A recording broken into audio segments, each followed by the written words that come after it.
enough to understand everyone. It is indeed a high blessing to be first and last to witness the beginning and end of the light.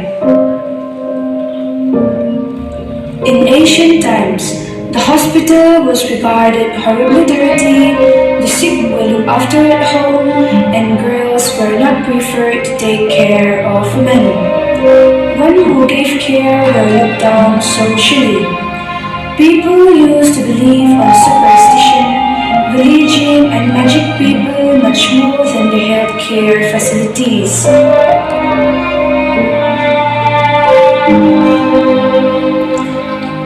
During this dark period of nursing, on 12th of May 1820, a baby girl was born in a small town called Florence in Italy. She was a daughter of well-to-do English parents, and they wanted her to become a socialite, but she preferred to avoid it. Florence was active in philanthropic ministering the sick and poor in the village near her from a very young age. Nightingale underwent the first of several experiences that she believed were goals from God, prompting a strong desire to devote her life to the ensure of others, announcing her decision to enter the field in 1844. When she did her mind to pursue her true calling, Nightingale approached her parents and told them about her ambition to become a nurse. They were not pleased and discouraged her in many ways. After much of a struggles with her family, Nightingale enrolled herself as a nursing student in the Florence Hospital in Germany in 1844. She returned to London after her studies and took a nursing job in Middlesex Hospital, London. She was highly dedicated and impressive in her performance, and hence she was promoted as a superintendent within a year. In October 1853, the Crimean War broke out between England and Russia, which caused massive casualty and injury to the soldiers.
Soldiers were taken to military base camps, but England President neglected about the injured soldiers.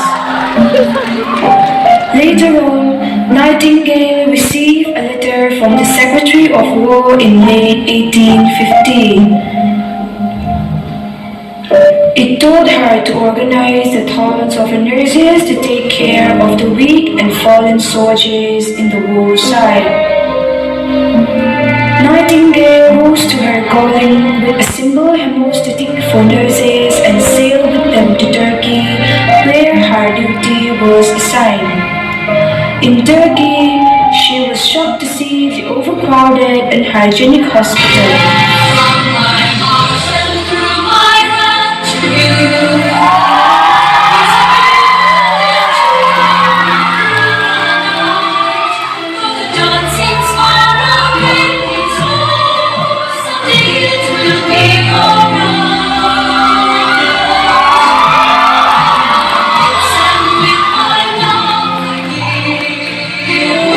You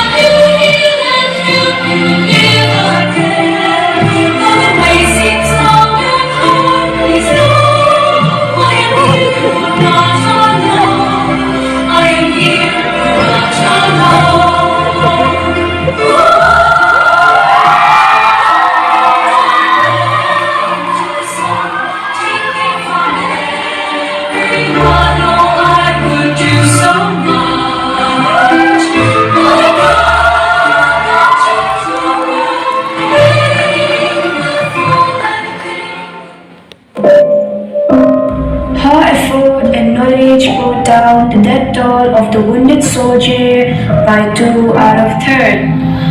Florence Nightingale gained the nickname the Lady with the Lamb during her walk at Sudari. When she was back to London, she was met with a hero's welcome. Queen Victoria has awarded Florence a Gerald Brooch. It was dedicated to her as a mark of esteem and gratitude for her devotion towards Queen's brave soldier.